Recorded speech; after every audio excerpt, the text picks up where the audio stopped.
In this episode of CMO Talk, Dan goes skydiving, I buy overpriced tile, and we talk about marketing and technology in the CMO suite. So join us.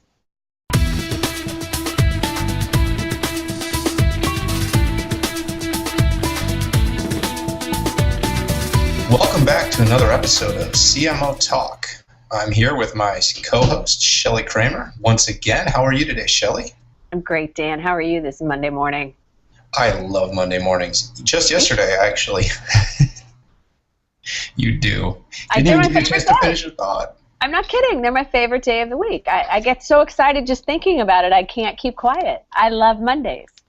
That's awesome. I actually started off this morning asking my Facebook community, I said, which ones of you are Monday, get out of bed, can't wait to get the day started people, and which one of you are F the world, I hate Monday kind of people? And overwhelmingly, my Facebook community is filled with people who love Mondays. So wow. I'm not sure if that's like an indication of the kind of people I like to hang around or that everybody's just really full of it. Yeah, I think both. So last night, I went indoor skydiving, which is just important that the community knows about because that sort of made me really think how cool technology is. I was in this tall sort of vacuum-esque building, and they put you in a tunnel, and literally it simulates the experience of skydiving inside of a building, and anybody can do it. And it was amazing. And it just got me thinking that technology, basically, Shelly, allows us to do so many things that even just a few years ago we didn't think were possible. So now for about $40 on a Sunday night at 7 o'clock, I can in 15 minutes take a lesson, learn all about it, and experience skydiving. That's pretty cool. I would rather do that than skydive for reals. I got a video. I'll have to show it to you. But they take you up in this tube and you free fall, and they take you up in this tube and you free fall. It's really, really neat. And for the people out there listening going, I don't care about your skydiving experiences, just give me a second, I'm getting there. The reason I brought that up is on our first few episodes of CMO Talk, we talked a lot about social, and we talked a lot about community, marketing, content, and things that are really important to CMOs. But what I thought, Shelly, was really important is taking another direction in our conversation and making sure we open the doors for the importance of technology.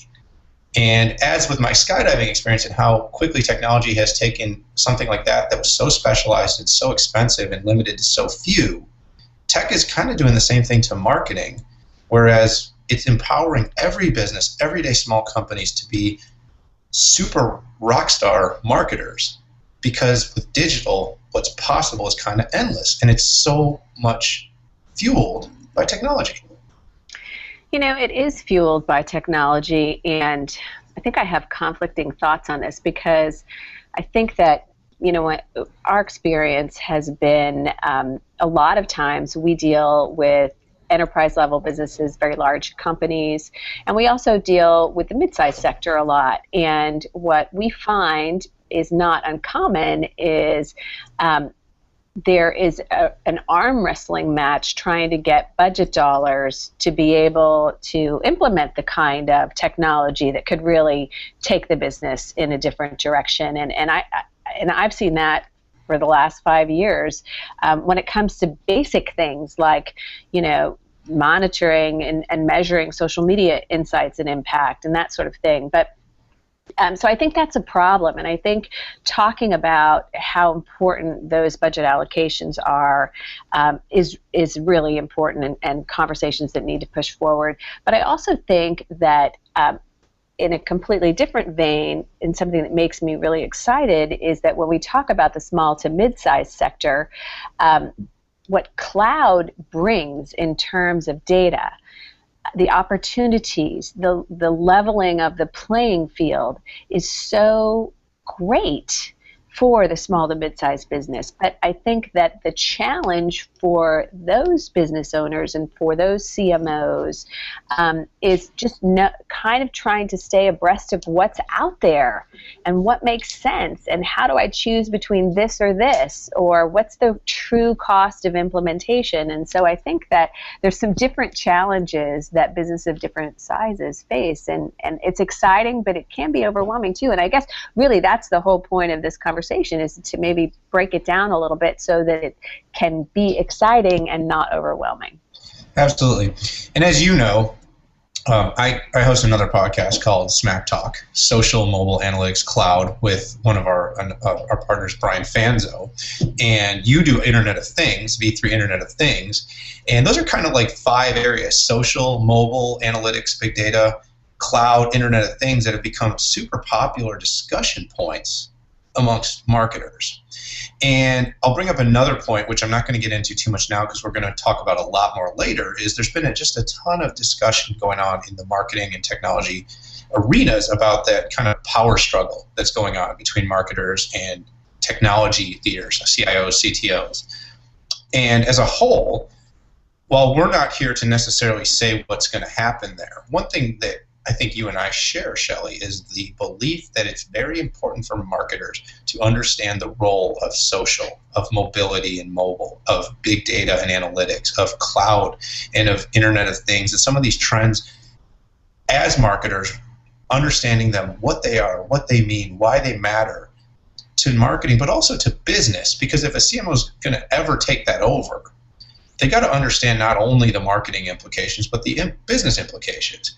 So I thought kind of the great opportunity today would be to talk a little bit about each one of those buckets and just provide a little bit of feedback on what we think marketers should know, need to know, are going to have to know if they ever want to be more prevalent in the business discussion moving forward.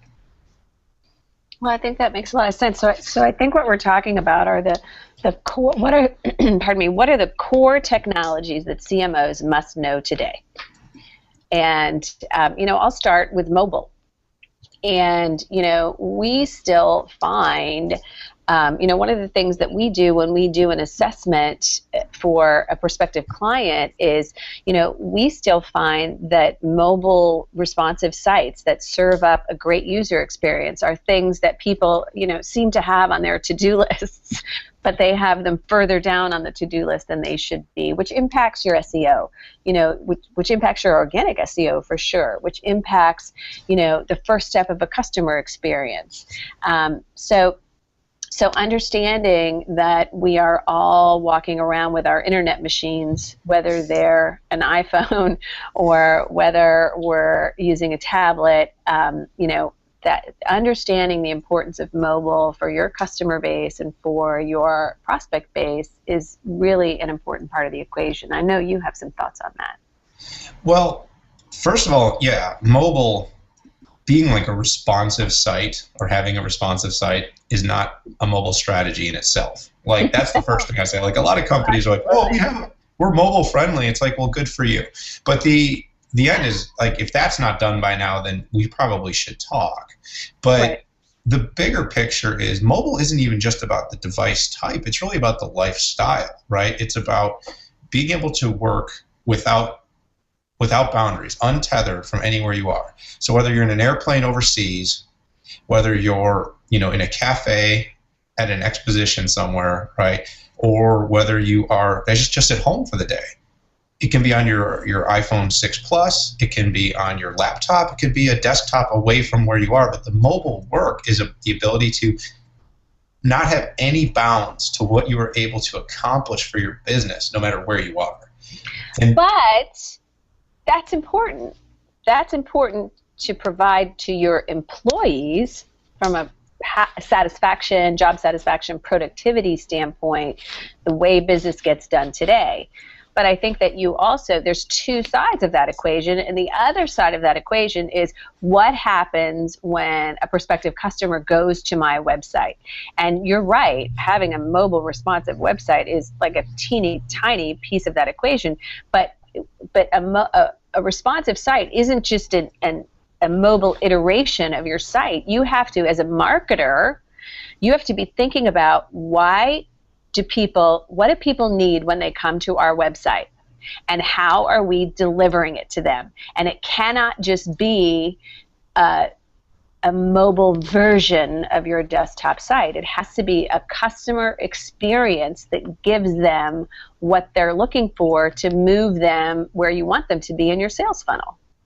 Absolutely. it can be a responsive HTML5 kind of iteration or version of your site. But realistically, it's what is the journey look like for someone who's capturing your content remotely? Like for businesses like ours, which are in the marketing space, a lot of it's about the content. Like chances are they're not probably going to be doing as much surfing of like your exact product and service lists, but they're going to be finding your articles and trying to get to know your company better. If you're an e-commerce site, it's can you actually like go into the site and buy something? Like I can't tell you how many times I've been on an e-commerce site where it's just very, very difficult to actually buy. And you abandon a sale because it's just like, I don't have the patience for this, you know.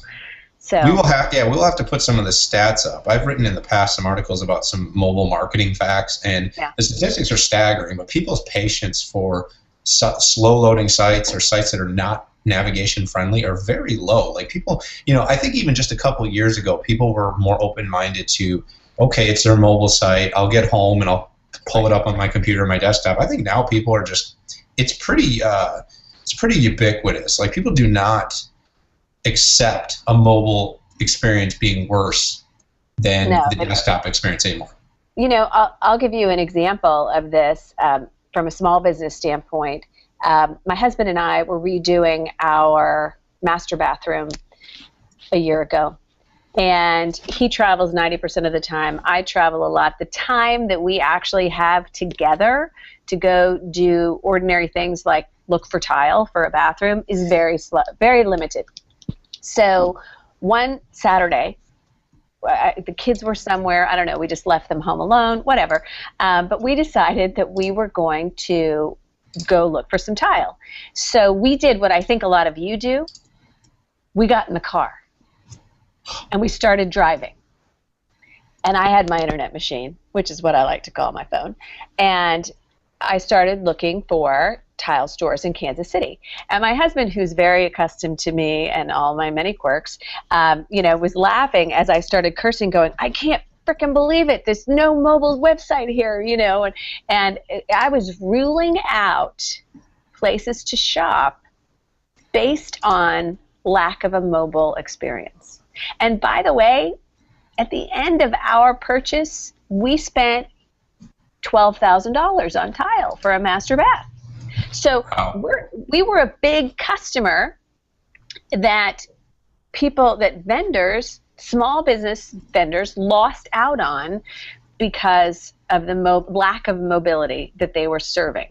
So I think that when you're listening to this as a marketer, and you're thinking about what it is that your site does, you know, and I was looking for simple things, by the way. I wasn't looking for selections of tile or anything else. I was just looking for where the locations were, what hours were they open, is there a click to call, that sort of thing. So I think that's really important.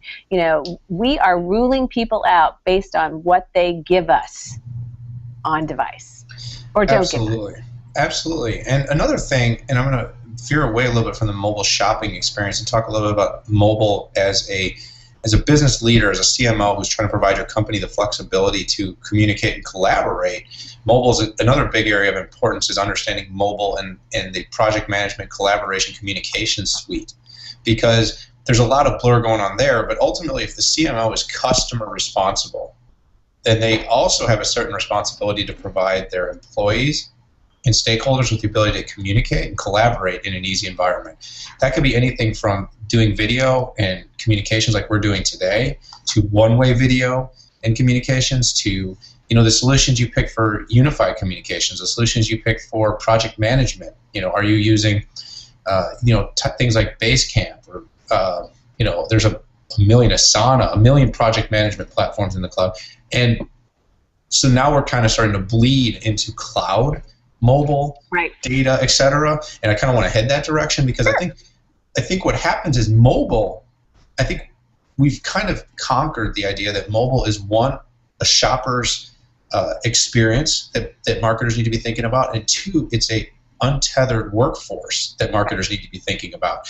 And to fully untether your employees and to also fully free your customers to buy easily online, there's other things they need to embrace. Data, cloud would be two of the big ones. So talk a little bit about cloud. What are some of the important things that you believe, Shelly, that CMOs and business leaders need to be thinking about with cloud in terms of enabling, one, the employee journey, and two, the customer journey?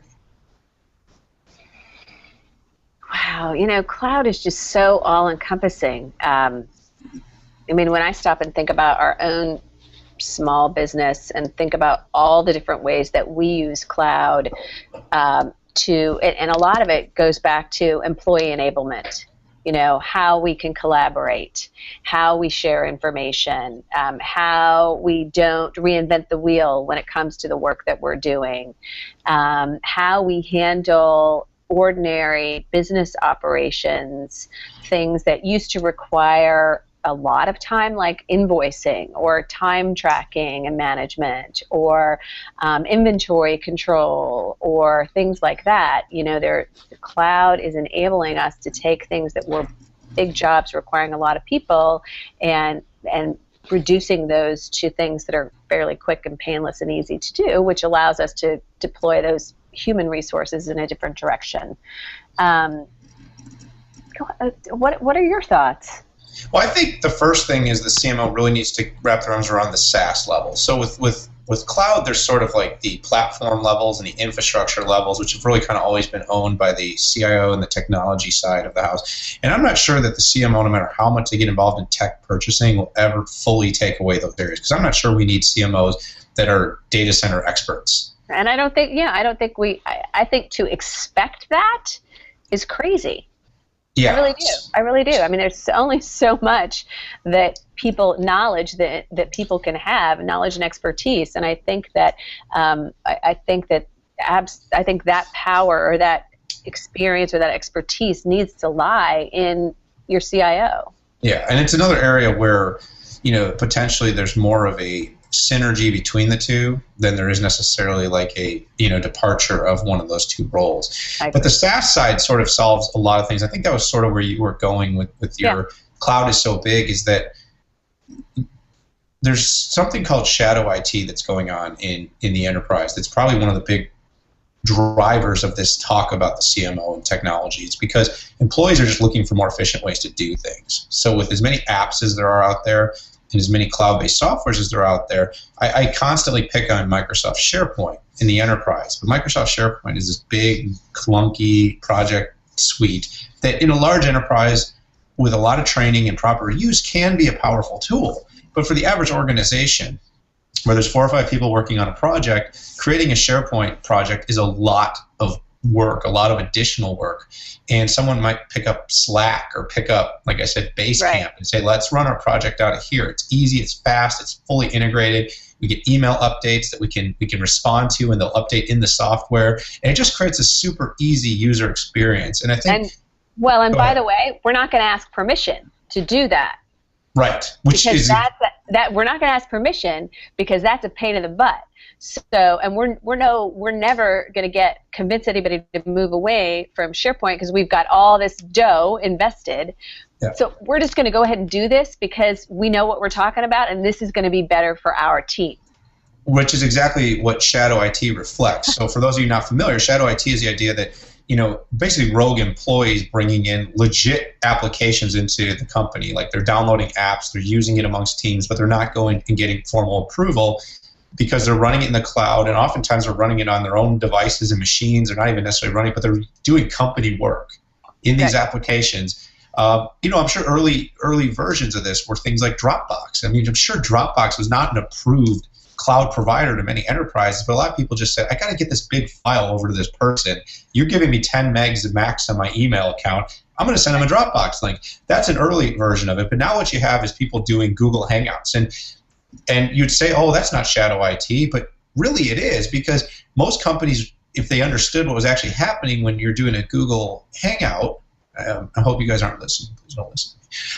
Is that they're capturing all this. They have the rights to all this data by us basically saying we're going to come on air and record this. The only people that have more rights to this data than us is Google.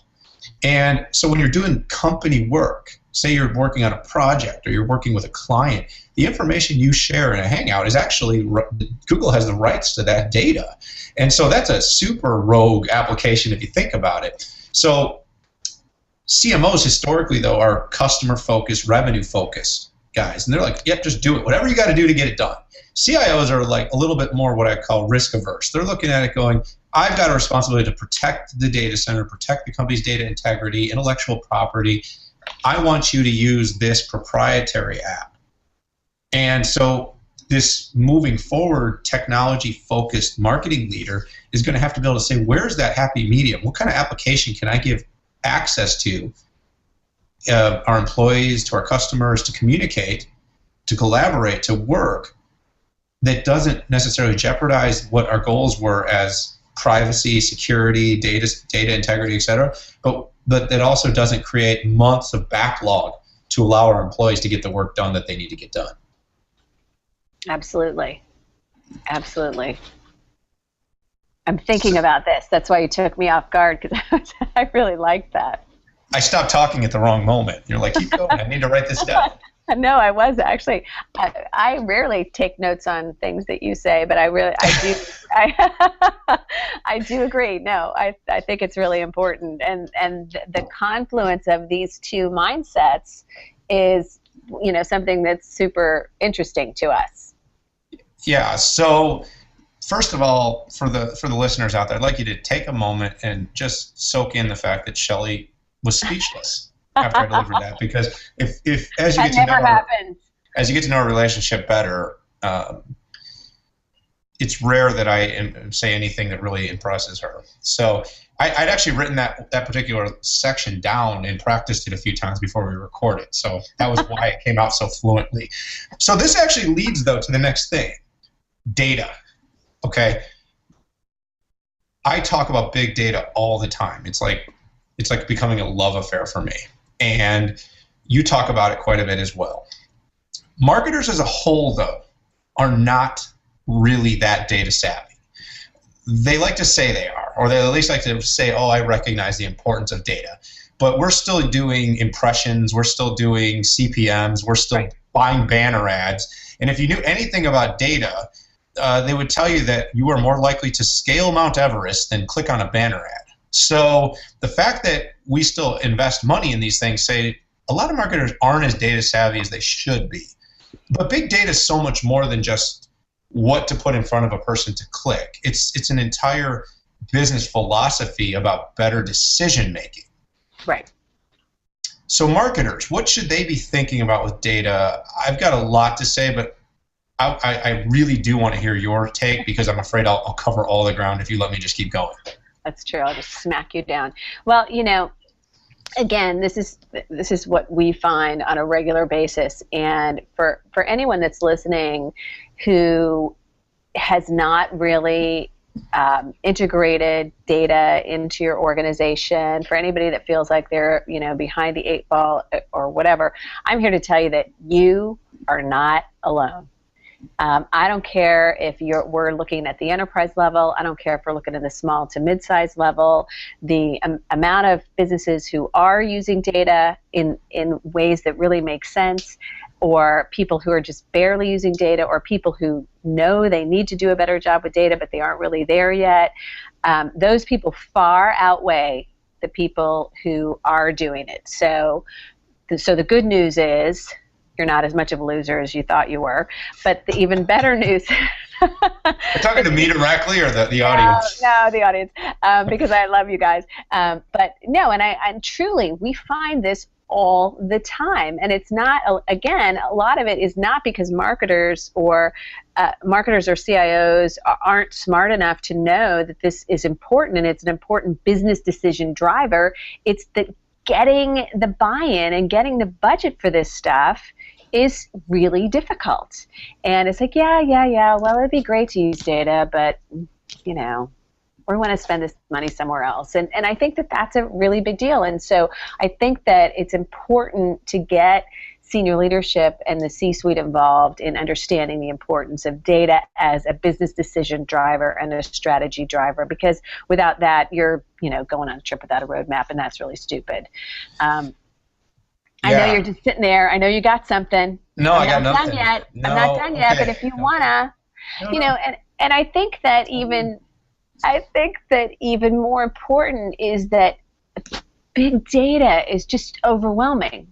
It's like, what the hell does that mean? Big data, big data, big data. Everybody's talking about big data, and just the concept alone is so much. And then you can Google big data, and you can see some real time applications that show you about all the things that are going on online in any 60-second period, and then you're like, holy crap, let me just turn that off because it's too much to think about.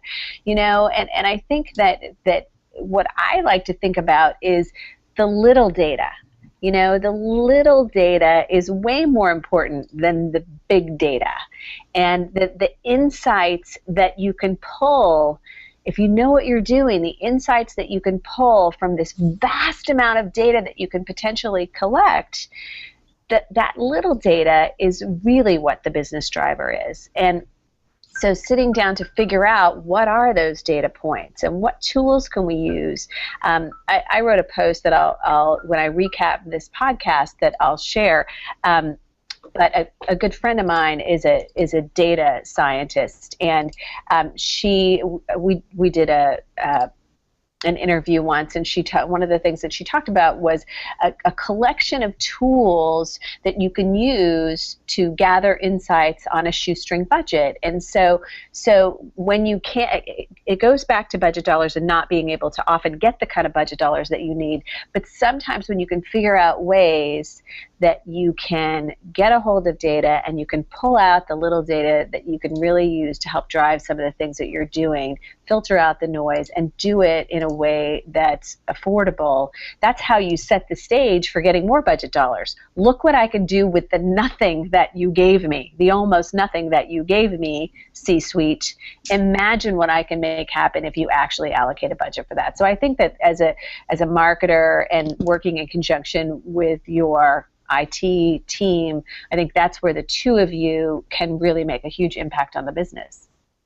Yeah, you really did hit on a few things. Little data was a term that I was an early adopter of. I can't take credit for it. Talked a lot about it.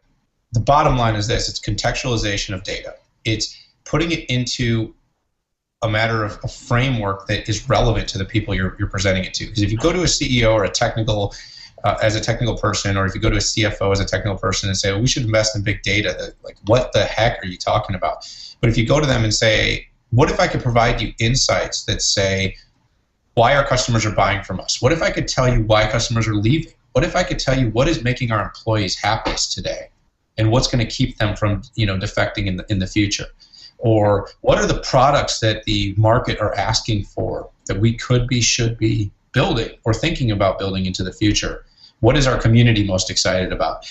That's really what I liken to little data, is finding those 2, 3, 4, 5 major strategy questions you've been trying to answer and say, how can we put an investment into this to find out insights, real, justifiable, quantifiable insights that then we can make strategic decisions around. Because what I do believe is that gut decision-based business decisions and gut decision-based marketing decisions have sort of come to a head. Meaning that in the near future, the ability to get away with saying it was just a gut intuition and I decided to take this action will probably not make a lot of board of directors happy. Will probably not make a lot of CEOs happy. And even as entrepreneurs who have the right to do this, we're really leaving a lot on the table by not being more data driven. So, and the last thing is data sort of encompasses everything else we talked about. I know we got to kind of wrap this up, and I think we could end up doing like a 2-hour podcast on technology. Maybe we'll have to do a part 2, come back, talk a little more about Internet of Things. But is that data sort of surrounds everything. So we talked about mobile, but your decision to invest in mobile and get behind mobile, it's really rooted in data. The data will tell you, 1, about consumer behavior. The data will tell you, 2, about how people are interacting and behaving on your website. The data will tell you about 3, what are your employees doing when they're out mobile, right? I mean, even Marissa Mayer's decision to bring her workforce back into work was made on a data decision that I don't necessarily agree with, because she was monitoring people based on their log time on their VPNs, but at least she tried to use something quantifiable to say, this is why I went about it this way. And then you go into like cloud usage, like any software you invest in, you can pull analytics out of every software you see. Is, are we more efficient? Are people meeting more frequently? Are they having shorter meetings? Are projects getting done faster? All those things can be figured out through data that's being run on these applications that marketers and business strategists are leading the deployment of. And that's kind of what's missing is like, okay, we do all this work to decide on a product. We do all this work and say, okay, we're going to invest and buy into this application to run our business. And then we don't measure it. Has it made us any better whatsoever? And it's the same thing with marketing. We invest in paid, or we invest in a new blog, or we invest in a social campaign. And then we measure silly things like, oh, how many people saw our tweet?